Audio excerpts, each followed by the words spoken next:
Welcome to the virtual day of the NC Live annual conference. We're excited to have you join us online. You are in the Impact of STEAM Homeschool Programs. If you're looking for a different virtual session, you can find Zoom links on SHED and on the conference website. My name is BJ Thompson, and I'm the moderator for this session. And I want to share a few things before we begin. At NC Live events, we value the presence and active participation of all attendees. By joining us, you agree to uphold the principles of our code of conduct, which can be found on our website. And I'll also put it here in the chat. Okay. In the interest of time, we will save questions and answers for the end of the presentation. If you have a question, you may put it in the Q&A box, which can be found in your Zoom toolbar at the bottom of the screen. I'll be monitoring the Q&A and the chat in case anyone needs assistance. Please make sure that you stay muted during the presentation. The session is also being recorded. The presenter slides will be posted after the conference if you would like to access them later. Now, I am pleased to introduce Amber Jarvis and Caroline Lindsey. And okay, so Caroline identified the need. Amber Jarvis and Caroline Lindsey are highly skilled library paraprofessionals at the Currituck County Public Libraries, where they provide resources, services, and programs for all ages. Amber started the S.T.E.A.M homeschool program at the Moyock branch, I hope I pronounced that correctly, in 2016 and facilitated the events for 8 years. She graduated from Brigham Young University with a bachelor's degree in English teaching and has earned a certificate in early childhood literacy. And then Caroline identified the need for a homeschool STEAM program at the Barco branch in 2022 and has been conducting excellent programs for 2 years. She graduated from North Carolina West Lane College, where she majored in business administration, organizational administration, and criminal justice with a minor in psychology. Okay, you guys ready to take it away? All right, welcome everybody. Thank you so much for coming and viewing our webinar. We're very excited to talk about homeschool programs. So our theme today is the impact of STEAM homeschool programs. So this is Caroline Lindsey and I am Amber Jarvis. So we're going to go ahead and get started. All right, how it all began. So we're gonna ask a question. Does anyone have any experience doing homeschool programs? You're welcome to write in the chat if you do and what experience you do have and what has worked or not worked. While you guys do that, we're gonna talk about how it all began at the Currituck County Library branches. I was shelving many moons ago, about 9 years ago, in the children's room, and I heard some parents talking, and they made the following statement. I wish there were more resources for homeschool kids in our community. There's nowhere for them to go to learn and to socialize. When I heard them say that, it got my brain spinning as I was shelf reading. And I started to think, what if I filled that void for the community and started to do homeschool programs? So I started 9 years ago. It is now the most popular program at both of our branches. We now have a registration because there's a wait list. So there's definitely a need for homeschool programs. So just to give you a little bit of background, in 2020, Currituck County had the largest increase in homeschool students in North Carolina. There are currently 380 homeschool students out of 4,500 public school students in Currituck. So there is a need for homeschool programs. And I will say we've both noticed since COVID, there's been a huge rise in homeschool students and homeschool families throughout our community. So I think the need for programming is very important. So let's take a look. Has anyone commented in the chat box with their experience in homeschool? Let's see.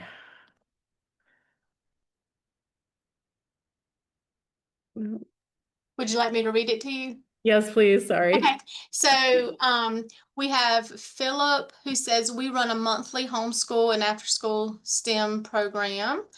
And then Lori says, yes, we've offered a homeschool book club program for over 2 years for ages around 7 to 12. That's a great idea. Yeah, Kids meet monthly to discuss book of the month and do accompanying activities that match the book. That's okay. Oh, that's great. All right.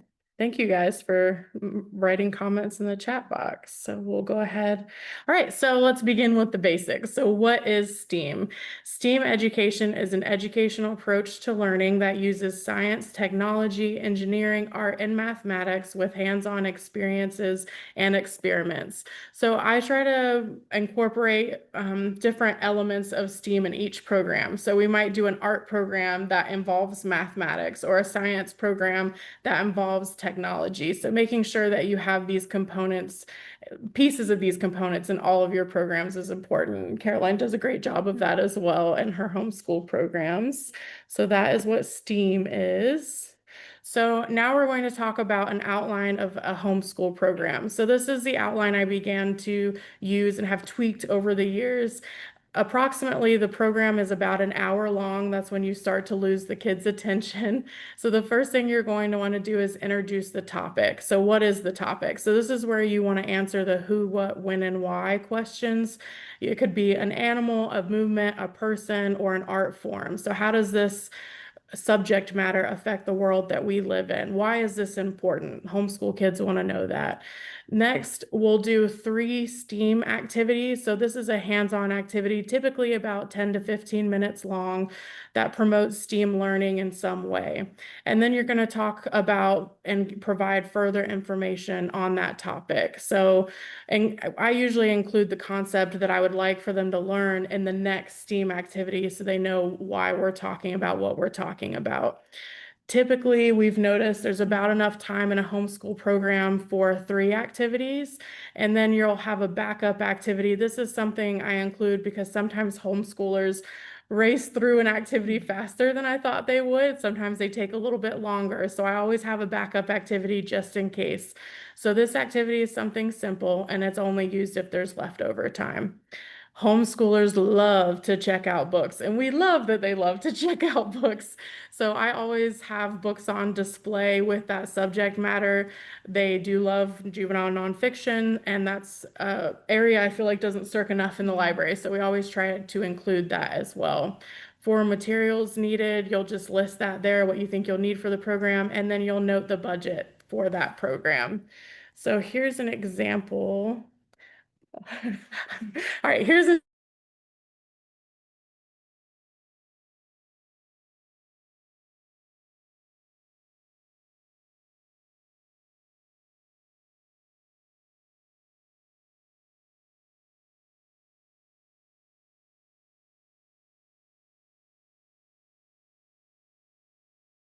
STEAM talk about why frogs float on lily pads, how they can float on lily pads.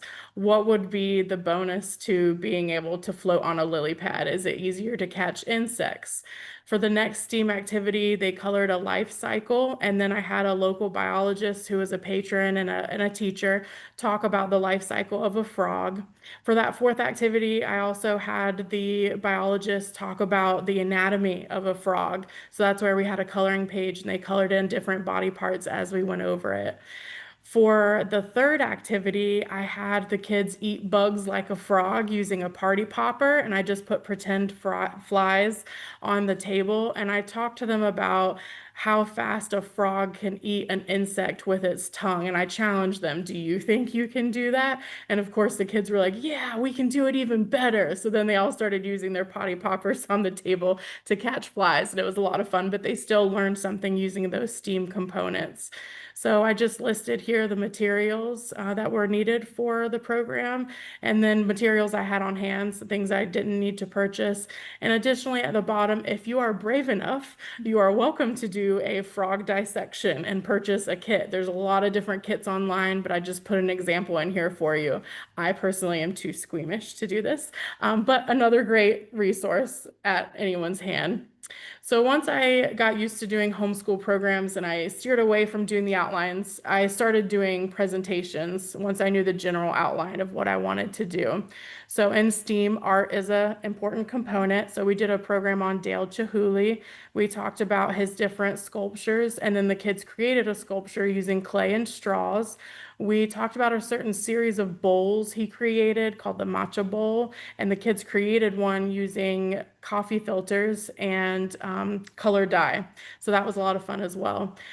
Whenever I do an art program, if I can, I'll print off copies of the artist's work just on 8.5 by 11 paper, and then I'll tape it around the room and we'll do a mini art gallery. So, in order to develop the children's critical thinking skills, I'll ask them, what do you notice about this art? Is there a pattern? What do you like about it? What do you not like about it? So, it's a great way to create a sense of community and the kids start talking with each other too and increase that socialization aspect of the program as well. So once we talked about his different works on paper, they then created a version of their own similar to his work. And for the last activity, we talked about the history of glass art, and then the children created a glass pendant using fused glass. So that was a lot of fun.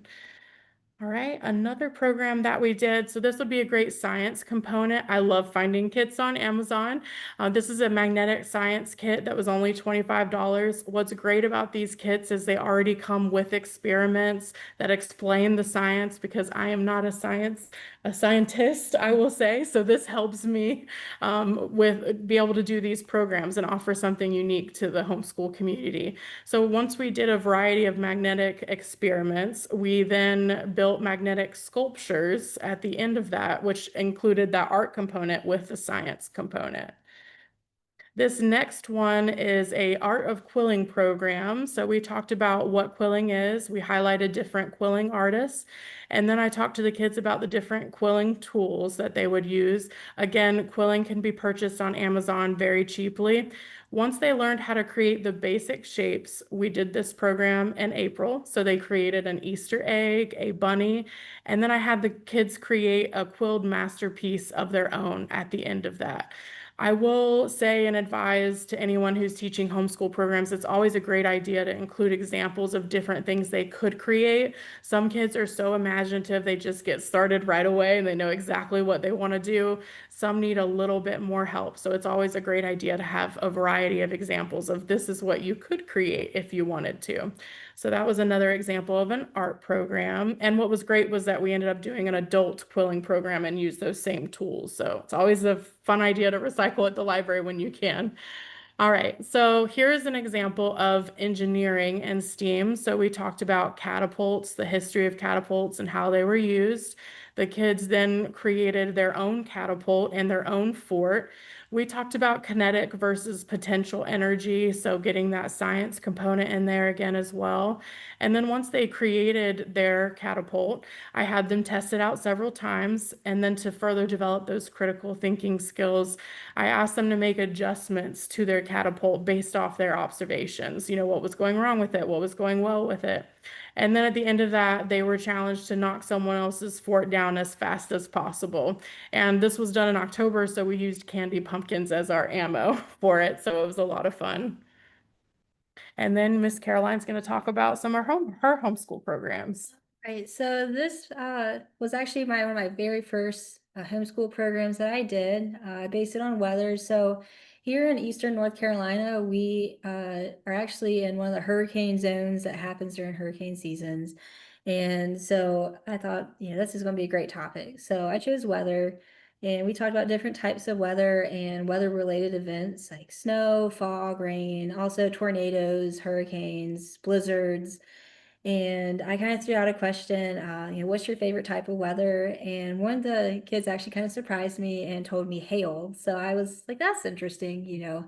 And to tie in the science aspect of it, and this was kind of like an all-in-one thing. I tied in science, a little bit of math, and a touch of art. So we talked about what a rain gauge is and how that's a measurement tool to see how much rain is gathered at the end of a storm.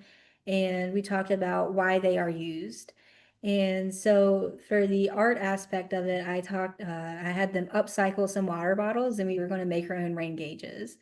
And we also talked about, we use rulers. So we talked about inches versus centimeters, and I let them choose what type of measurement they wanted to use, give them a little bit of independence. And you can see in the pictures, they were using the rulers and marking them.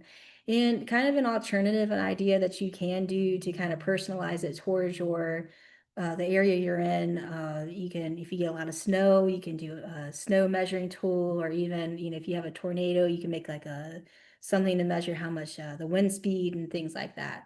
So this was a fun lesson. All right, so another weather related lesson. So I did this one in January within my first year doing homeschool programs. So it's why does salt melt ice? And this one had a great experiment that we did in it. So, but for the lesson, we talked about why salt is put on the roadways and why it's put on the roadways before it snows and why not during or even after. And we discussed the alternatives to using salt, like sometimes sand is used. And we discussed the difference between table salt and the salt that's put on the roadways and how they're very different. And this lesson, I decided to show a few video clips to kind of help break up the lesson, and that's perfectly fine. I think I used some through like Noah and things like that. But this is like the fun part next is the activity. So we did an fishing, experiment, and it was literally we were fishing for ice. So all the supplies for this experiment we actually had at the library. So what was used was 2 cups. One was filled with ice and one was with water. We had table salt and a piece of string. So what you do is you just pour the water over the ice. Then you want to lay your string over the ice and then put some salt on and wait about 45 seconds to maybe up to 2 minutes just to make sure, and then pull up. You can see the pictures on the screen where the kids are pulling the ice out of the water. Now, sometimes it doesn't always work, so I encourage the kids that it possibly didn't work to keep trying. That's the fun part about doing experiments, and that's what scientists do. They keep trying, so encourage them to let's try it again. And second time it worked. So, and I also sent them home with a mini cutout of the instructions and a new piece of string so they can show their family members and or friends and other relatives. It's a fun experiment, so it was a great time. All right, and the wonderful eclipse of 2024. So I always feel like eclipse events are a lot of fun. They're always very popular. And so one thing that Amber and I do, we usually, and we'll discuss this later on, but we usually try to stick to our events being like the same day of the month. Like mine are usually on Thursdays at Barco. And so, you obviously can't change when an eclipse is going to happen. So this is one of those times where I did have to like change my event time and date around. So what we did, I made a pretty quick slideshow on like what an eclipse was, and we discussed the dangers of looking at the sun. And I had also ordered some glasses through S.T.E.A.M, which is known as the Solar Eclipse Activities for Libraries. And those are free if you request them ahead of time. I highly recommend requesting those. And even if you don't do a program with it, you can still, do a program for adults or teens or even kids. And you can see in the pictures, everyone was having a great time outside.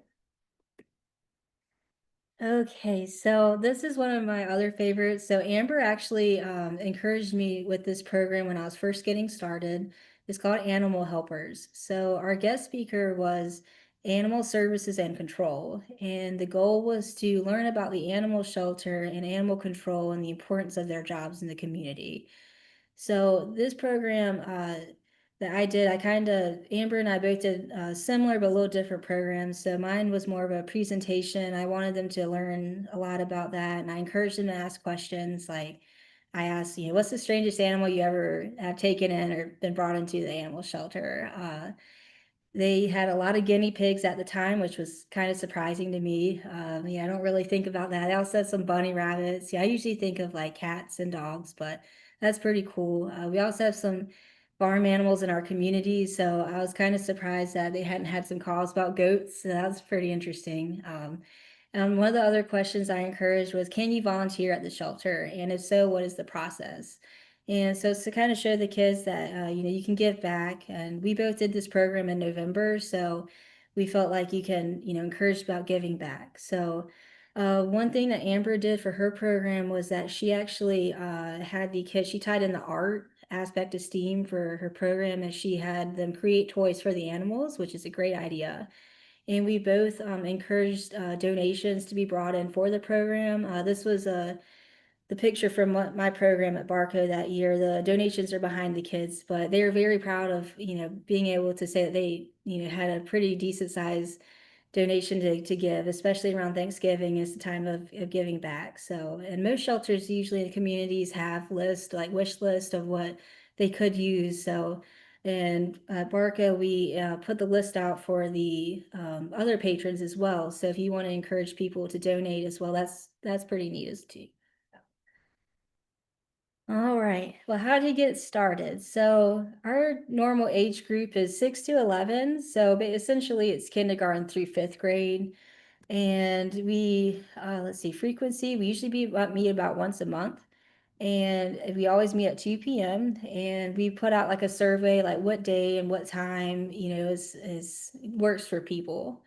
Registration, we normally limit it to 25 children. Families are pretty large, so if they have younger siblings or even siblings that are older than the 11 age group, then they can tag along, but we're essentially focusing on like that 6 to 11 age group. For advertising, we use social media like Facebook and Instagram. We make flyers and obviously word of mouth, try to encourage families to come out. For budgets, most of our programs are free, but some of the costs on average ranges from $25 to $30 a program.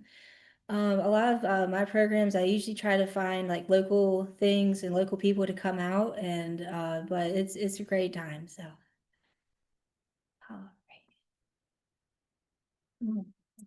All right, so here are some program themes for Moyoc that I've done in the past. We did a program on volcanoes on Picasso. We also did a blackout poetry event for our Poetry Month.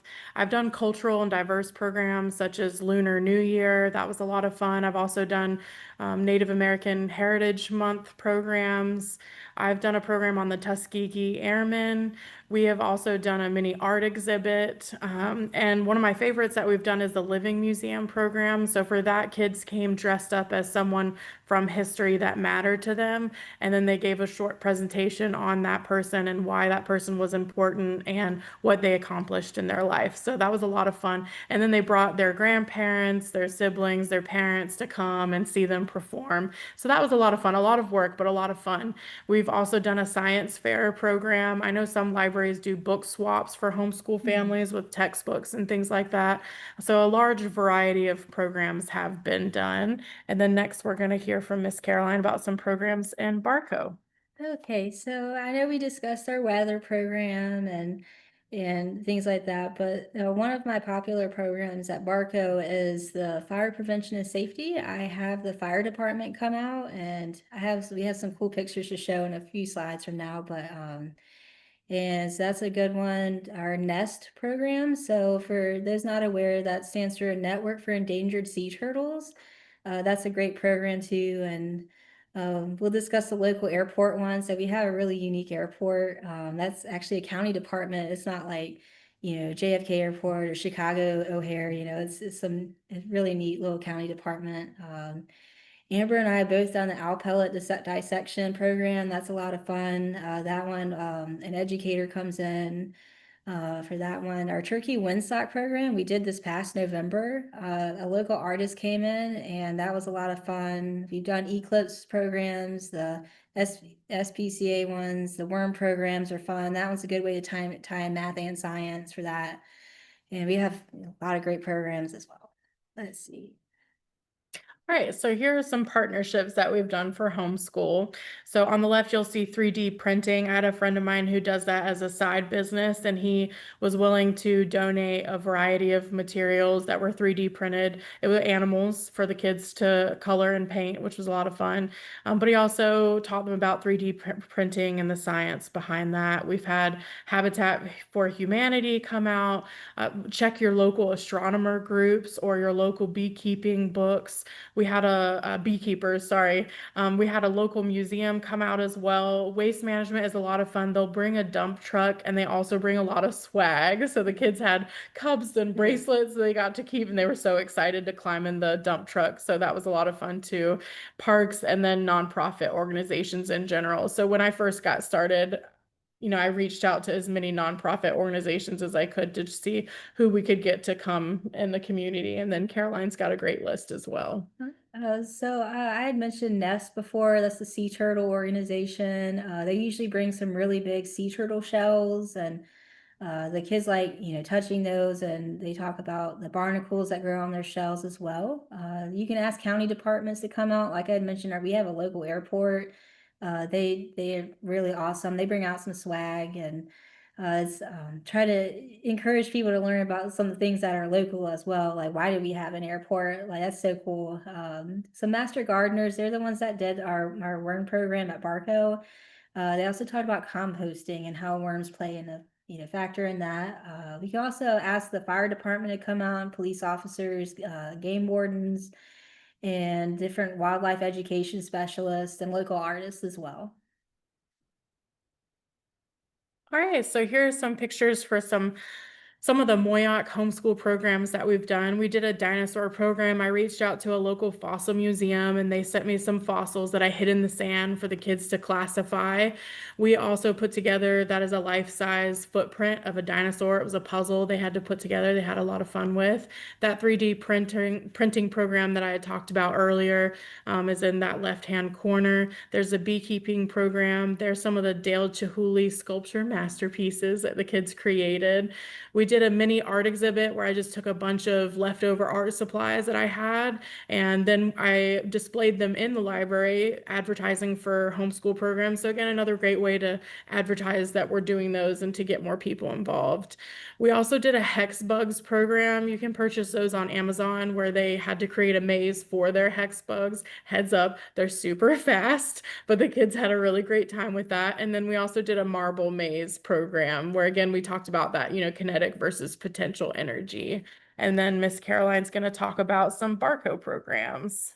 Right. So in the upper left-hand corner, this past November, that's the Turkey Windsock program. So the local artist, she upcycled some of the vegetable cans from the store. So the kids had a great time and they made little turkeys. And it was awesome craft to Italian art from the S.T.E.A.M.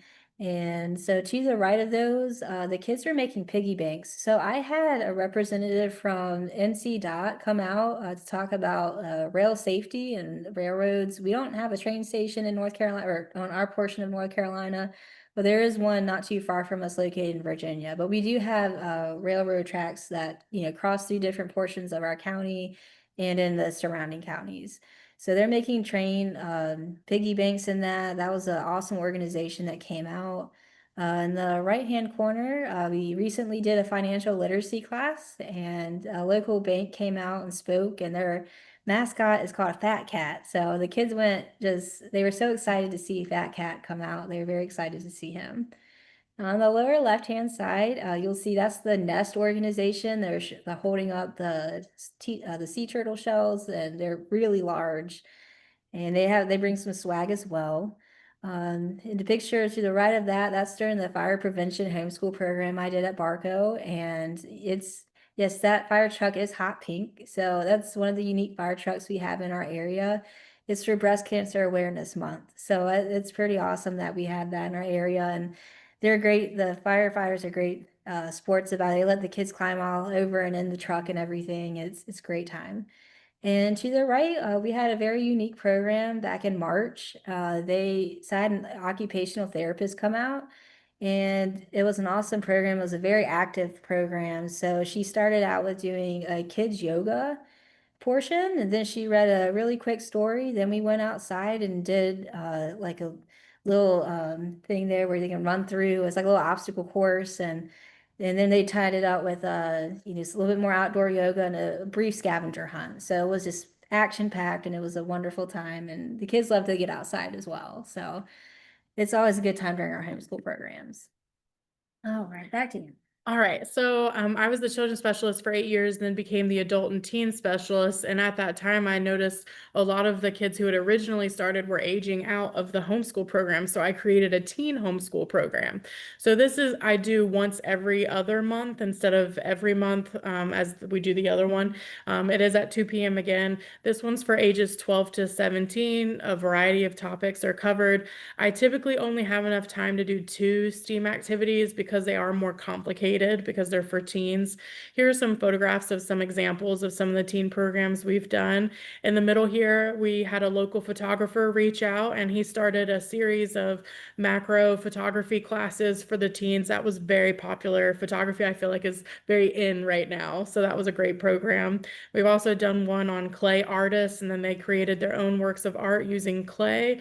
And then in that bottom right, you'll see they're holding Legos with birds. So we'll go over that in a minute. But I have done, again, cultural and diverse programs.